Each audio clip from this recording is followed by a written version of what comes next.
Hello and welcome to The Olive Tree with me, Julia Fisher.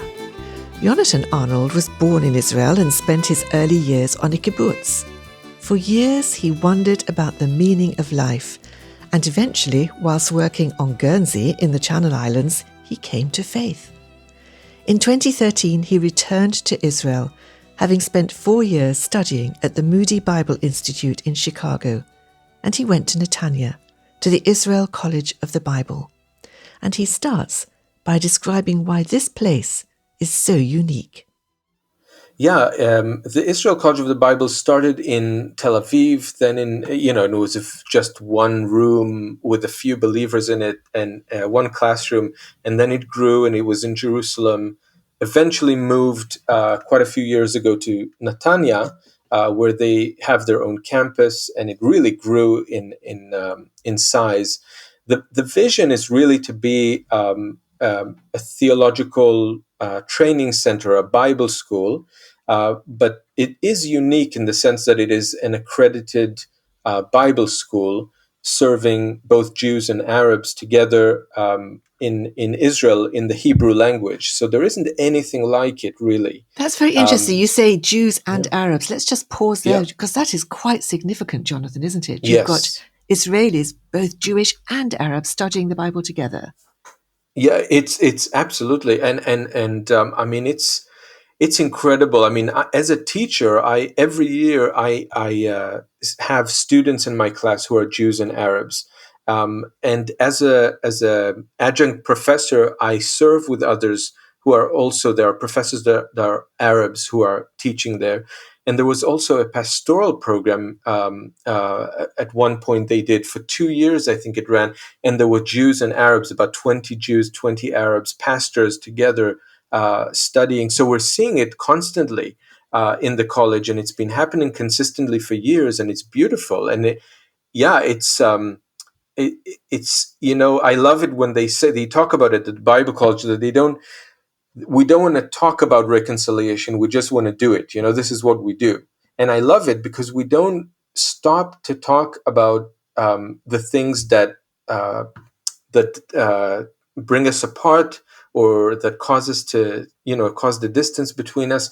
We don't stop to talk about those things. We just simply come around the Bible, and we come around our studies and the vision, the common vision, and we just do it. We don't talk about it. This is just what we do.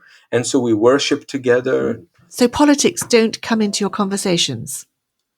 They don't come into the conversations. There are times when the tensions are higher, and there are times when topics would come up, but it's always dealt with in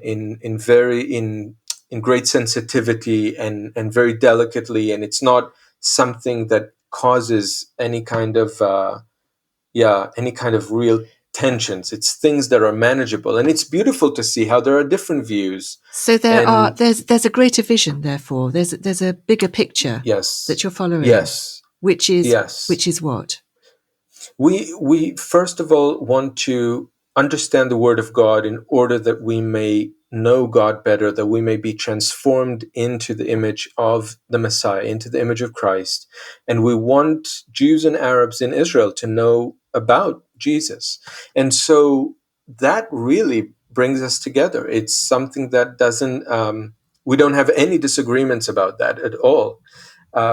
So yeah, that's the big vision. That's the common vision, and it's beautiful to see how it works. And there's lots of evangelism via media happening, both to Jews and to Arabs, or to Muslims, in Hebrew and in Arabic. So yeah, it's really beautiful. It's a great story. So every year, then you're producing graduates, Arabs and Jewish graduates of the Bible, who are going out to be pastors and teachers across Israel and beyond. Yes, that's right. And yeah, my part in it is very small. I mean, initially when I came to the college, I helped develop the online courses, but now my part is quite small, in the sense that I'm only teaching one course every year. So I'm an adjunct professor, but still I love to be a part of it, and I can see the vision unfolding, and it's a beautiful Yeah, it's beautiful to see. Well, you're part-time because you have another very big job, Jonathan. You are a pastor of a Yeah. congregation, which Yes. we need to talk Yes. about Yes. now in Yeah. Haifa, Kerem El. Yes. So tell me about that.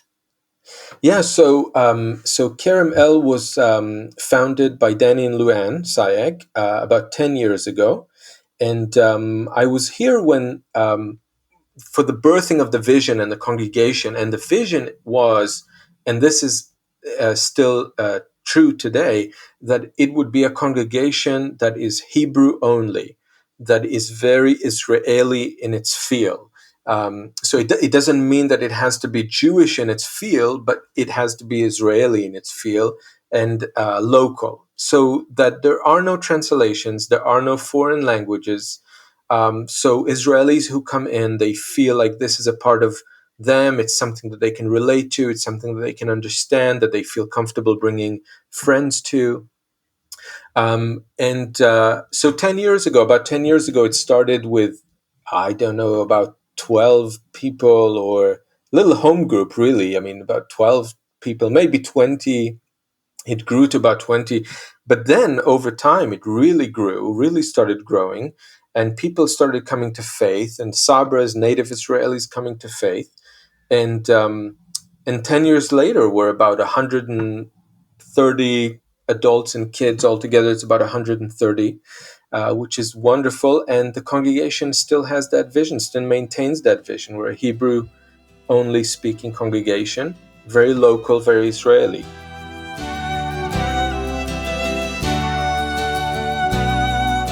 So here you are now. You're being a shepherd. You always thought you would be in that role, in that sort of pastoral role, didn't you, for years and years? So here you are now. You're doing it.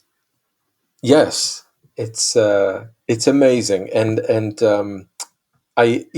about 4 years ago, 4.5 years ago, something like that, Stefan Silver and myself, we joined the team with Danny officially as pastors, and so that was really exciting for both of us, and as I started doing that, pastoring the congregation together with these two men, I really felt like this is really what I was designed to do. This is what I was created to do, and I haven't stopped feeling that way. I hope I won't in the future.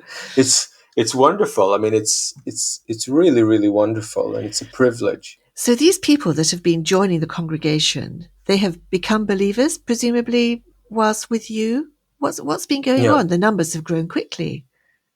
Yes. So obviously not all of them. There are some who were believers, but they, for different reasons, have joined the congregation.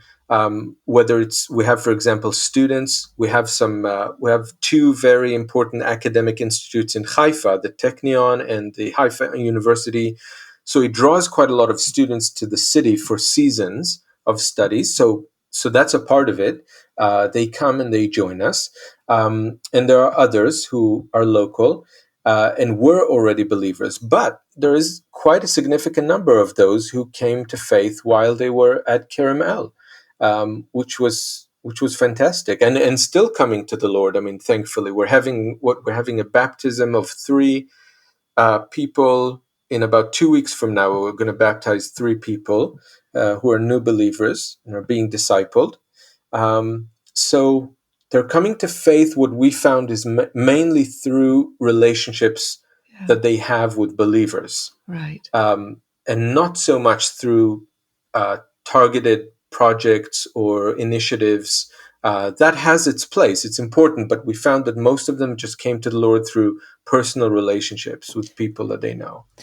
Now, I'm going to ask you now, Jonathan, to look forward, because the question behind all these programs is, what is God doing in Israel at this time? Why should Christians in the West care?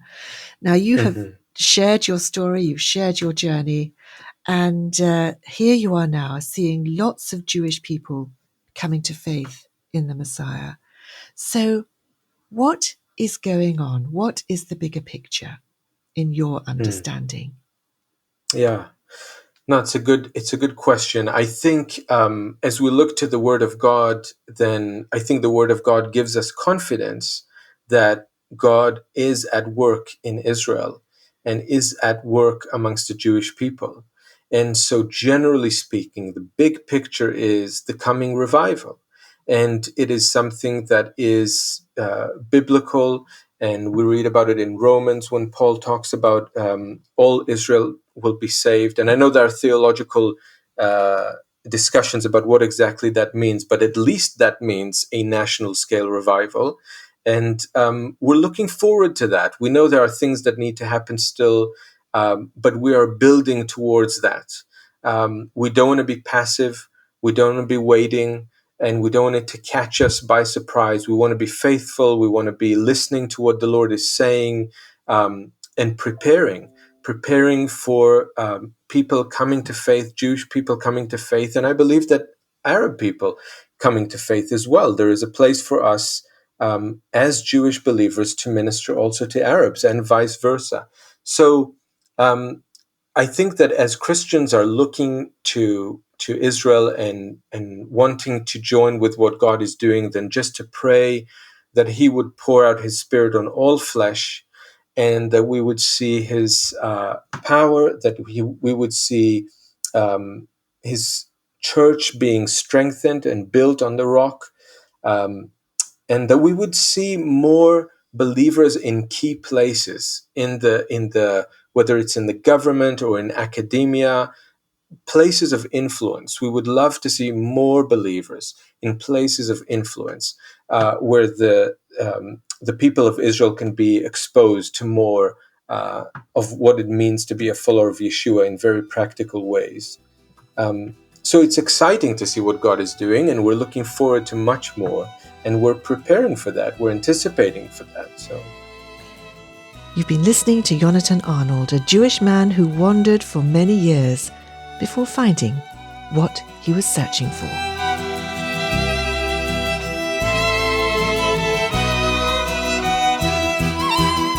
The Olive Tree Reconciliation Fund is a Christian charity based in the UK that supports the needs of both Jewish believers and Arab or Palestinian Christians living in Israel and the wider Middle East. If you'd like to know more about our work and receive our free bi-monthly newsletter, please visit our website, olivetreefund.org. Meanwhile, join me at the same time next week for another story from the Olive Tree. Until then, goodbye.